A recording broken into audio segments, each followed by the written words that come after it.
Selamat siang pemirsa, selamat datang di Danau TV bersama saya Rafael Daneshatari. Dan saya Adi Wiratama Alpi. Pemirsa, sepanjang awal tahun 2026 ini, arah diplomasi luar negeri Indonesia tengah menjadi sorotan tajam. Tidak hanya di kancah global, tapi juga memicu perdebatan panas di dalam negeri. Nah, benar sekali nih. Hal ini bermula ketika pemerintah Indonesia itu bersama secara resmi bergabung ke dalam Board of Peace ya, BOP atau Dewan Perdamaian Internasional.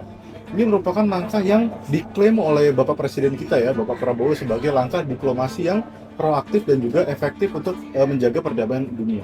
Namun, realitas di lapangan justru ini adalah langkah yang bisa dibilang cukup kontroversial dan memicu banyak sekali gelombang protes di antara masyarakat. Nah, ada beberapa fakta kontroversial yang melatar belakangi protes publik. Yang pertama adalah Dewan ini diketuai oleh Amerika Serikat dengan figur Donald Trump sebagai sentralnya. Kedua, ironisnya adalah perwakilan Palestina justru tidak dilibatkan sama sekali dalam forum perundingan perdamaian tersebut. Nah, juga terdapat wacana bahwa ada iuran yang harus diberikan oleh Indonesia, dan iurannya itu angkanya sangat fantastis pemirsa, yakni 1 miliar dolar Amerika Serikat, di mana bagi masyarakat sipil, ya kita dan aktivis HAM di tanah air, hal ini dianggap sebagai paradoks kemanusiaan gitu ya, apalagi ini adalah anggaran yang sangat fantastis yang pastinya juga bisa dipakai untuk hal-hal yang lebih bermanfaat bagi. Nah, lantas apakah keputusan bergabung ini adalah wujud nyata diplomasi bebas aktif kita demi membantu proses rekonstruksi, ataukah kita sekedar menjadi stempel legitimasi bagi kekuatan hegemoni global? Nah, untuk memecah kompleksitas dan mungkin menganalisis kontroversi pada kasus ini, kita langsung saja bergabung di rekan-rekan yang sudah ada di studio yang sangat spesial pada hari ini, yakni kita akan masuk ke acara Debat Pinggir Danau.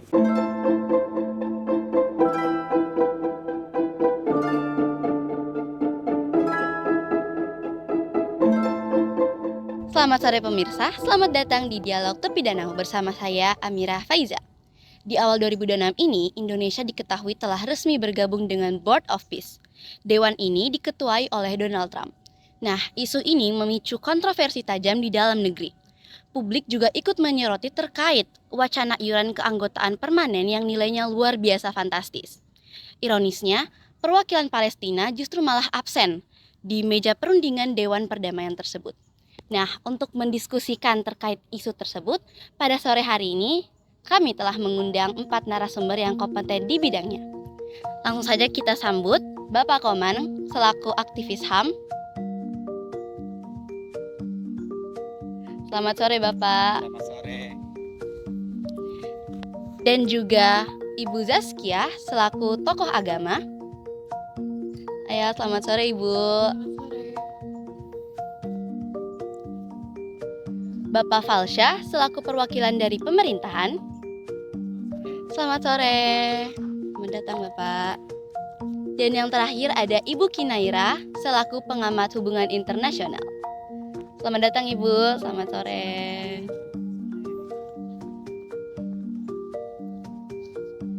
Baik, untuk memulai perbincangan pada hari ini, mungkin langsung saja kita mulai dari Bapak Falsyah terlebih dahulu. Bagaimana Bapak terkait tanggapannya selaku pengamat dari pemerintahan nih?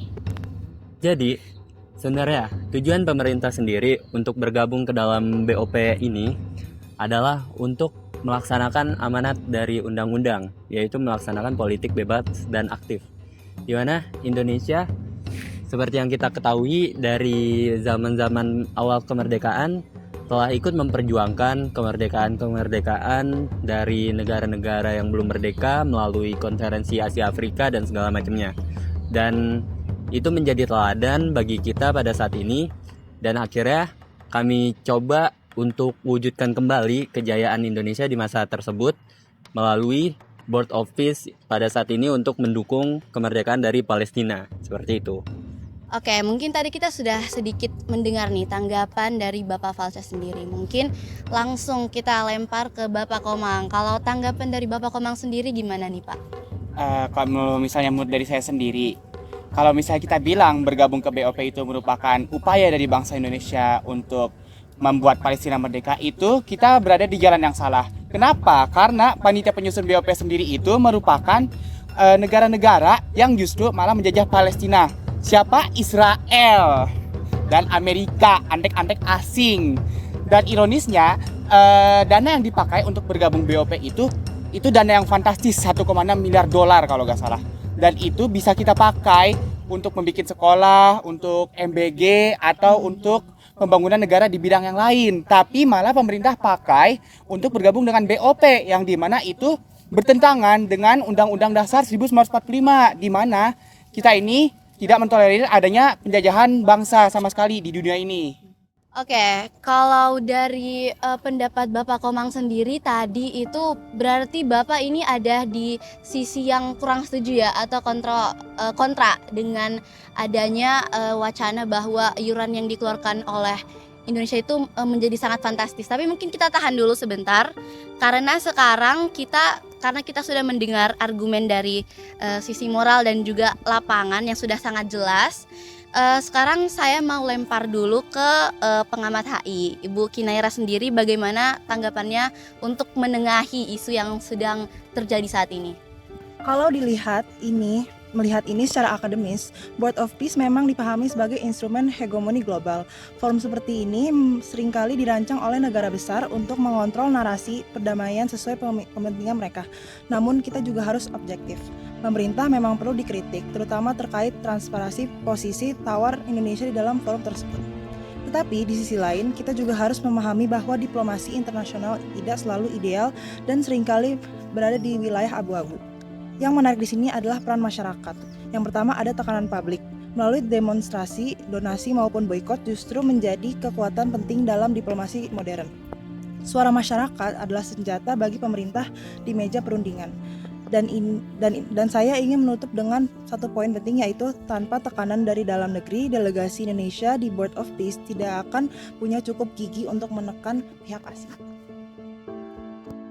Oke, tadi kita sudah mendengar nih beberapa tanggapan yang disampaikan oleh Ibu Kinaira terkait isu Indonesia bergabung dengan Board of Peace ini, yang dimana di sini kita bisa highlight bahwa sebenarnya kita ini butuh dukungan langsung dari masyarakat. Nah, untuk menanggapi isu tersebut juga sekarang kita menghadirkan tokoh agama yang akan memberikan tanggapan juga nih, bagaimana sebenarnya hal yang sedang marak terjadi ini dan apa tanggapan dari Ibu Zaskia sendiri. Baik, kalau misalnya kita lihat dari sisi agama itu menjunjung sekali nilai moral di mana suatu perdamaian itu sangat dijunjung tinggi. Nah, permasalahan yang kita lihat di sini adalah Dewan Perdamaian ini tidak secara adil membagi perlakuannya baik kepada negara yang dijajah dan menjajah. Dengan adanya keabsenan Palestina pada rapat yang digelar beberapa waktu lalu, malah memperlihatkan bahwa Dewan Perdamaian ini lebih condong ke suatu negara, di mana kalau dilihat dari sisi agama yang sebaiknya kita itu di sisi yang netral, malah sebaliknya gitu, dan ini seharusnya dipertanyakan. Oke, jadi dari kita sudah mendengar nih berbagai sudut pandang, mulai dari perwakilan pemerintahan, lalu ada dari aktivis HAM, kemudian ada dari pengamat hubungan internasional, dan juga langsung menghadirkan dari tokoh agama. Mungkin untuk pembahasan terkait Indonesia bergabung dengan Board of Peace ini kita akan cukupkan dulu untuk hari ini. Terima kasih untuk semua narasumber yang sudah hadir. Terima kasih juga untuk pemirsa yang sudah menonton Dialog Tepi Danau pada sore hari ini. Saya Amira Faiza pamit undur diri. Terima kasih semuanya. Terima kasih kepada rekan-rekan di studio atas perdebatan yang sangat tajam. Pemirsa dan juga dosen penilai perdebatan tadi bukanlah sekedar fiksi, melainkan cerminan nyata dari dilema tata negara kita saat ini. Betul, sebagai penutup pada video acara ini, kami menganalisis kasus BOP ini dalam kacamata akademis di mata kuliah MPKT. Mungkin pertama kita lihat dari perspektif Pancasila, khususnya di sini ada sila kedua, kemanusiaan yang adil dan beradab. Nah, keputusan pemerintah ya di forum ini itu mengabaikan korban yang sebenarnya gitu ya, korban dari Palestina, karena kita tahu sendiri bahwa Palestina itu tidak dilibatkan dalam BOP. Nah, jelas ini itu melanggar Undang-Undang Dasar tahun 1945 bahwa penjajahan di atas dunia itu harus dihapuskan, gitu ya. Dan di sini terlihat bahwa idealisme ideologi negara Indonesia itu sangat berkebalikan gitu ya dengan langkah diplomatis yang telah diambil oleh Bapak Presiden kita ini. Nah, sila kedua itu menuntut kita sebagai negara itu untuk bertindak adil dan menjunjung tinggi nilai kemanusiaan, bukan sekadar bertindak praktis ataupun melaksanakan suatu kebijakan yang tidak terlalu dipikirkan dampaknya yang sebenarnya. Tepat sekali, hal itu membawa kita pada poin kedua, yaitu analisis etika. Dalam kasus ini, kita melihat pertarungan dua prinsip etika. Pemerintah cenderung menggunakan etika pragmatis atau di mana mereka itu merasa harus ada di dalam sistem agar bisa memberikan pengaruh, meskipun itu bukan berarti harus berkompromi dengan pihak yang problematik. Nah, di sisi lain, masyarakat dan tokoh agama berpegang teguh pada etika deontologi bahwa membela pihak yang tertindas adalah kewajiban moral mutlak yang tidak bisa ditransaksikan dengan dalih diplomasi atau akses rekonstruksi. Nah, fenomena protes dari dalam negeri ini juga merupakan contoh sebenarnya dari konsep kewarganegaraan global gitu ya, di mana masyarakat Indonesia itu berhasil membuktikan bahwa identitas kebangsaan mereka, yakni urusan dalam negeri, itu tidak akan menghalangi mereka untuk memikirkan krisis global gitu ya, terutama mengenai hal kemanusiaan. Nah, ketika institusi resmi negara, dalam hal ini adalah keputusan eksekutif dari presiden gitu ya, terhambat oleh birokrasi dan kalkulasi politik, warga negara itu dapat mengambil peran aktif lintas batas gitu ya, sebagai hak kita sebagai warga Indonesia. Mungkin mulai dari penggalangan dana, relawan yang berangkat langsung ke zona konflik, hingga tekanan digital yang memaksa pemerintah untuk terus mengevaluasi posisinya, terutama keputusannya di dunia internasional. 3. Nah, kesimpulannya, peran warga Indonesia sangatlah esensial dalam konteks internasional. Suara kritis, protes, dan aksi nyata dari masyarakat sipil adalah penyimbang. Penyimbang ini adalah mutlak agar arah kebijakan luar negeri negara tidak melenceng dari nurani kemanusiaan. Nah, demikianlah tugas video roleplay dari FG1 MPKTM FEB UI. Terima kasih atas perhatiannya. Terima kasih Ibu Ica selaku dosen pengampu. Dan mari kita bersama teruskan wujudkan kemanusiaan yang adil dan beradab.